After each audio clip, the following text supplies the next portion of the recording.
Chers amis, aujourd'hui, vidéo brute de téléphone téléchargée dans un bar devant une bonne bière. Alors je la filme à bord du bateau et je la télécharge dans un bar. Et oui, on change de baie, on change d'île, on change de pays et forcément les forfaits internet, ça fonctionne plus. Donc il faudrait reprendre, ressouscrire, etc., etc. Alors évidemment, si j'avais Starlink comme tous les amis navigateurs, ils ont tous maintenant, à quelques rares exceptions près, ils ont tous Starlink, mais j'ai pas encore Starlink. Alors on y viendra, bah oui, Elon Musk nous a dit que dans 1 ou 2 ans, nous aurons tous l'abonnement Starlink sur le téléphone, sur ce téléphone-là avec lequel je vous filme. Donc on y passera. Bon, mais en attendant, je fais de la résistance, je vais dans les bars pour télécharger la vidéo. Alors j'ai aussi de l'internet quand je souscris le forfait local avec 150 gigas comme j'ai pu faire en Espagne, et cetera, et cetera. Là, il se trouve que, bah, je suis à court, il n'y a plus rien.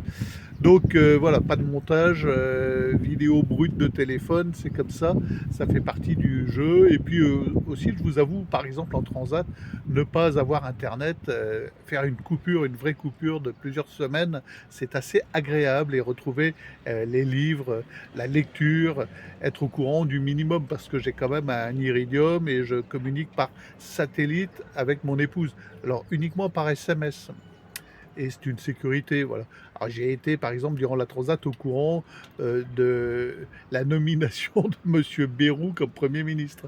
Quel choc émotionnel! Voilà. Je vous avoue qu'en transat, on aurait pu se passer de cette révélation fracassante. Mais voilà, on a été au courant, on est au courant du minimum. Mais, on n'a pas besoin d'entendre ces gens-là, de connaître, de voir leur figure, de connaître la nullité de leurs pensées. Ça ne sert à rien. De toute façon, quand on arrive à terre, on s'aperçoit qu'on n'a rien perdu de l'information. Bon, on est toujours dans le sensationnel, le catastrophisme, etc.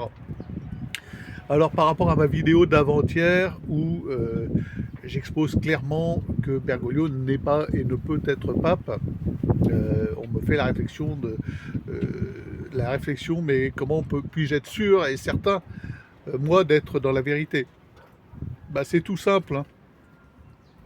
Euh, je me réfère à 2000 ans d'histoire, à 2000 ans de catholicité, et je constate que Bergoglio s'en détache complètement. Il est le produit terminal de Vatican II, on va dire. Voilà, la fin. Il va au bout du raisonnement hérétique de Vatican II. Voilà, il prend tout ce qui est progressiste dans Vatican II et il l'applique concrètement. Voilà, c'est pour ça qu'on voit par exemple des abbés pagesses qui dénoncent un abbé qui annonce devant une caméra de télévision que Mahomet est un envoyé de Dieu, un prêtre catholique. Alors l'abbé Pagès, c'est le meilleur de lui, il dénonce ça, il dit comment un prêtre catholique peut-il dire ça, surtout devant une caméra? Quelle apostasie! Parce qu'il est impossible que Mahomet soit un envoyé de Dieu. Bah oui, et pour cause. Eh bien, c'est tout simple, monsieur Pagès, monsieur l'abbé Pagès. Pardon, j'ai un grand respect pour l'abbé Pagès. Mais allez au bout de votre raisonnement.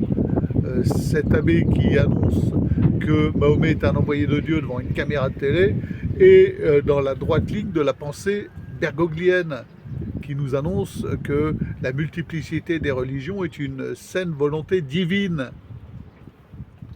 Et donc forcément Mahomet, comme Bouddha et comme tout, voilà, contiennent une part divine et sont envoyés de Dieu. C'est la pensée de Vatican II, poussée à son extrême. Voilà, monsieur l'abbé Pagès, allez au bout de votre logique et dénoncez clairement ce qui doit être dénoncé. Et ultimement, rejoignez Monseigneur Vigano aussi. Voilà, tous derrière Monseigneur Vigano, les amis. Bon, faut-il aussi, me dit-on, remuer la boue et dénoncer et dire mais Bergoglio n'est pas catholique, donc il n'est pas pape, donc nous sommes forcément sans pape et c'est des vacantistes. Oui, il faut le faire dans la mesure où on a conscience que ces gens-là ne sont pas dans la vérité.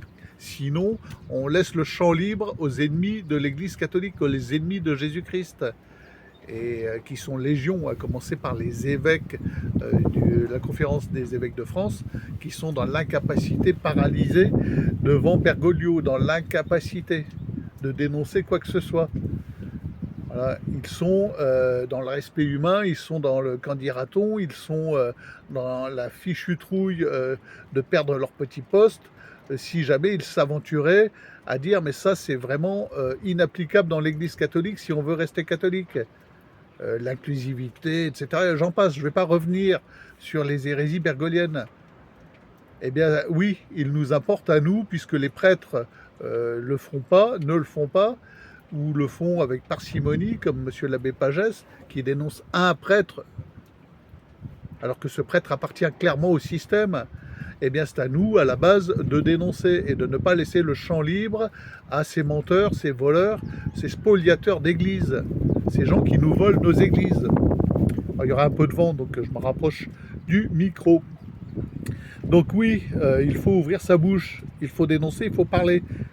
Il faut surtout pas être là et dire ah ben non, on va pas remuer la boue, ça sert à rien, faut être catholique, donc on se tait. Non, non, non, non, non, non, non, c'est l'inverse.